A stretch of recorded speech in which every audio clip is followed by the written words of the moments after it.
मान्सूनला ब्रेक लागलेला आहे आणि हा ब्रेक का लागला? राज्यात कुठे पाऊस चांगला झाला आणि कुठे अजूनही पावसाची प्रतीक्षा आहे?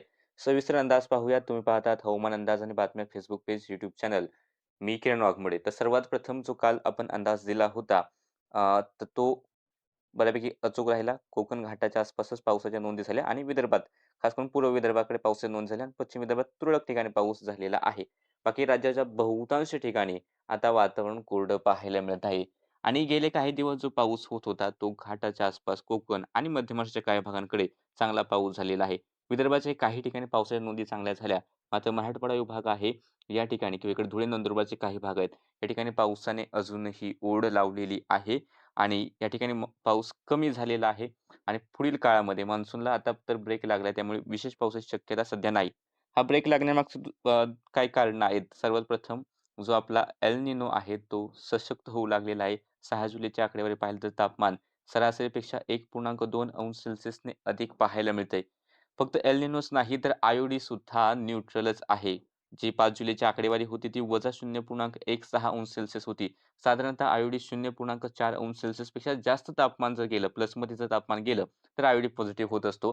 तर तो न्यूट्रलच्या आसपासच आहे आणि त्यातल्या त्यात निगेटिव्हकडे थोडासा झुकलेला आहे. त्यामुळे आय सुद्धा खूप जास्त काही मदत होत नाहीये. त्यासोबतच एम-जे-ओ जो होता, ज्यामुळे गेल्या आठवड्याभरात आपल्या राज्यात चांगला पाऊस झाला, तो एम-जे-ओ आता 7व्या घराच्या आसपास आहे. 7-8 हे जे काही घरं आहेत किंवा एक घर असं 1 नंबरचं, तर या भागामधील जेव्हा एम-जे-ओ असतो, तर तो आपल्यासाठी जास्त काही पोषक ठरत नाही. त्या एम-जे-ओमुळे काय होतं, की हवा आपल्या इकडची खाली दाबली जाते. आधीच एल निनो आहे, तो सुद्धा हवा खाली दाबतो. त्यामुळे ढग निर्मिती होण्यासाठी या ठिकाणी अडथळा निर्माण होणार आहे. अजून एक आहे मान्सूनचा आस असलेला पट्टा. मान्सून संपूर्ण देशात पोहोचला म्हणजे आता तो मान्सूनचा आस असलेला पट्टा सक्रिय झालेला आहे.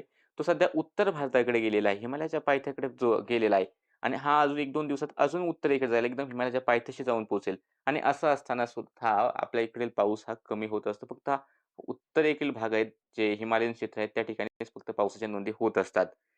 त्यासोबत उत्तर पश्चिमेकडून कोरडे जे वारे आहेत, हे उंचावरचे राज्याकडे येत आहेत. हे सुद्धा एक कारण आहे, की त्यामुळे राज्यात जो काही पाऊस आहे, तो आता कमकुवत झालेला आहे.